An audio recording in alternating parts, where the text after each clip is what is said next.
Muito bom.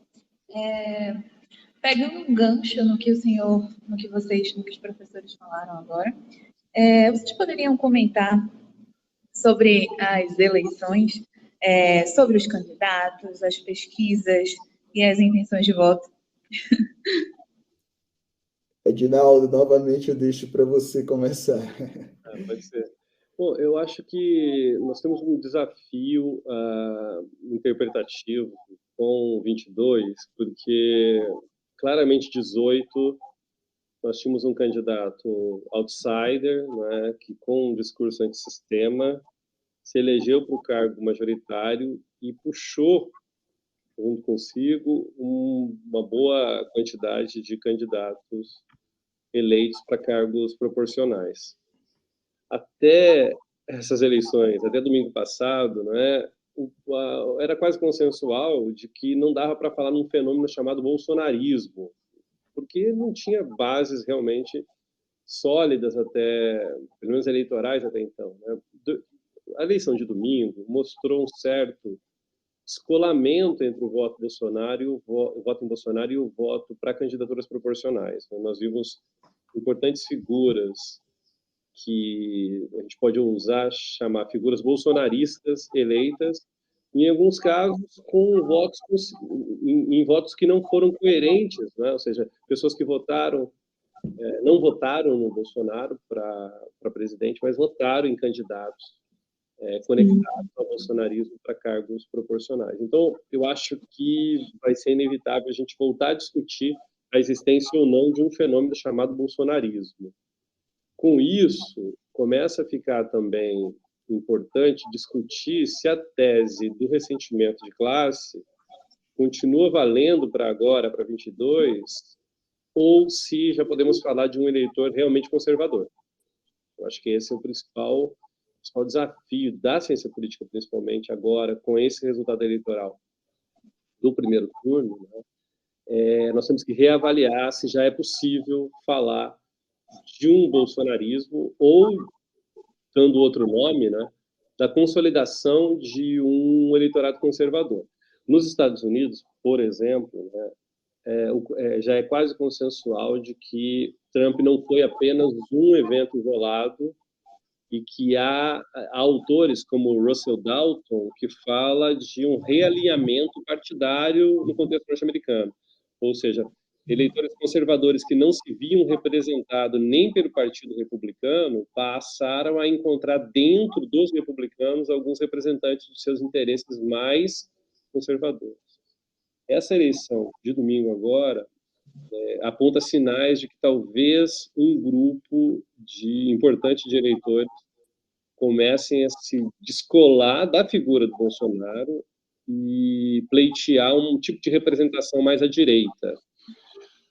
E aí foi a fala do Argos foi muito interessante nesse sentido, né? Porque é preciso que as forças de direita e de centro-direita democráticas, né, ainda que conservadoras democráticas, se atentem para o fato de que eles precisam capturar esse eleitor que parece dar sinais de que é um eleitor conservador. Tá? Eu acho que não conservador em termos morais ainda, mas conservador em pautas principalmente ligadas ao papel do Estado na economia. Então, acho que a tarefa da direita, da centro-direita, agora, inclusive, sem o PSDB na vida política nacional, é crucial, né? O papel deles é crucial, se de fato esse fenômeno de um bolsonarismo sem Bolsonaro, um bolsonarismo descolado de Bolsonaro, ou um bolsonarismo que, na verdade, vai precisar de um outro nome, porque é um eleitorado que demanda pautas conservadoras, principalmente no campo econômico, se consolida mesmo, que parece ser o caso, né?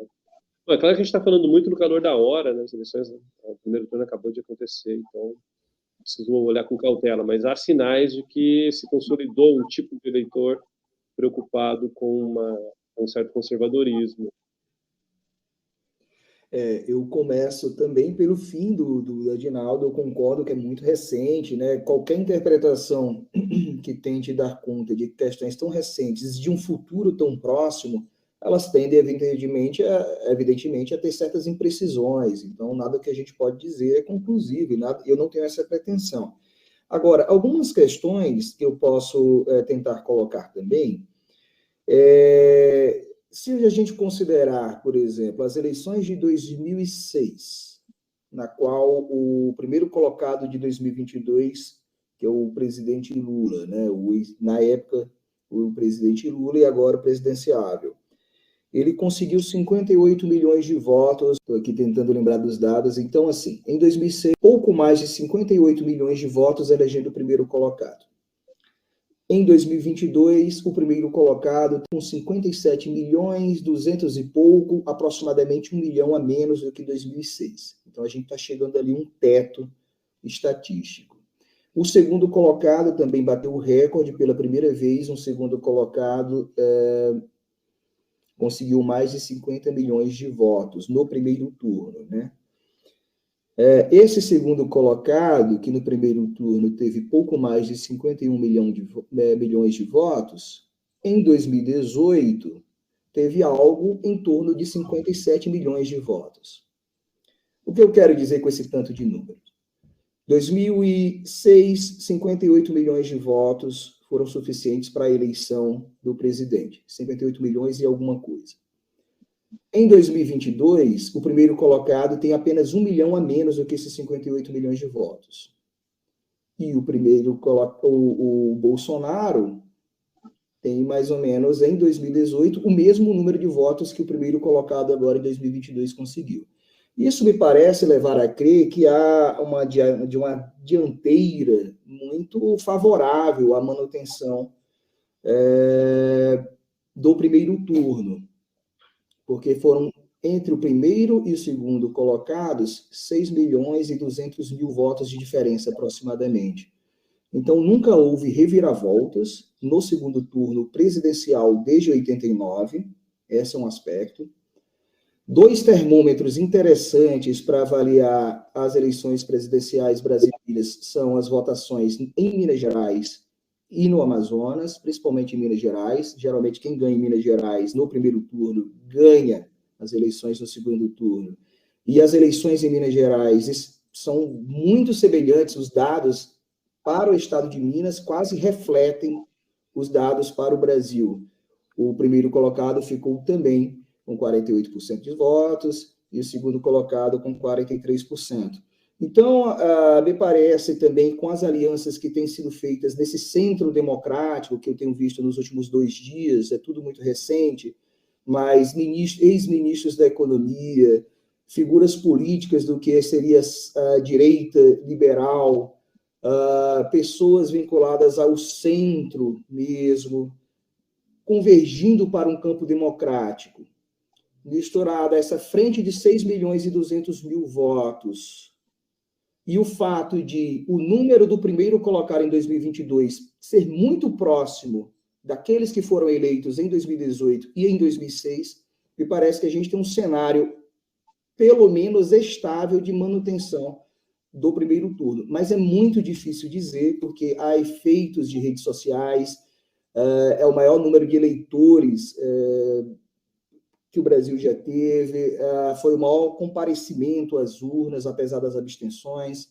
Então, assim, a gente está lidando com dados muito transitórios, mas olhando numa perspectiva conjuntural de 89 para cá, há um certo padrão, em que os primeiros colocados para as eleições presidenciais se mantêm no segundo turno, e que os votos de 2006 e 2018 foram conseguidos já muito perto, nesse primeiro turno, pelo primeiro colocado. Então, outras questões são muito difíceis de dizer. A gente pode avaliar um certo padrão ao longo dos últimos 20, 30 anos. Bom, é isso.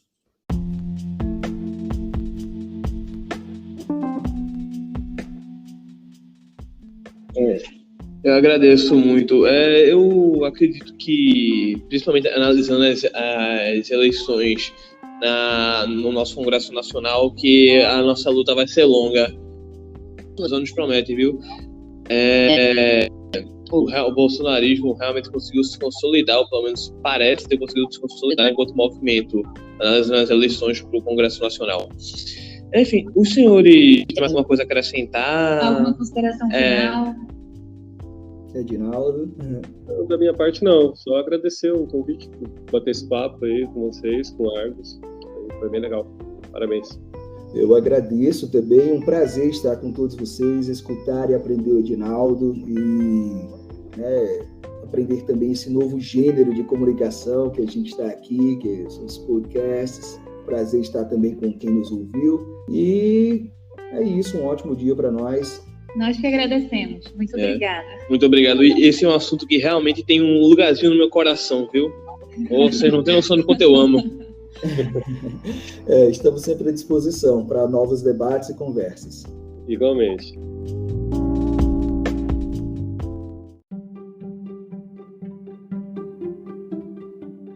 Para a execução do CBM, a nossa equipe conta com mais outros 3 integrantes, que além de mim e do Ryan, fazem este projeto acontecer. Temos Amanda Kelly na pesquisa, Igor Afonso no roteiro e edição de conteúdo e Maria Clara também na edição de conteúdo e na supervisão das mídias. Não se esqueça, é claro, de nos seguir no Insta, @CBMUPE, e acompanhar o nosso conteúdo, né? Além de, claro, as novidades para os próximos episódios. Aguardamos vocês para as próximas discussões. Fiquem ligados e até mais.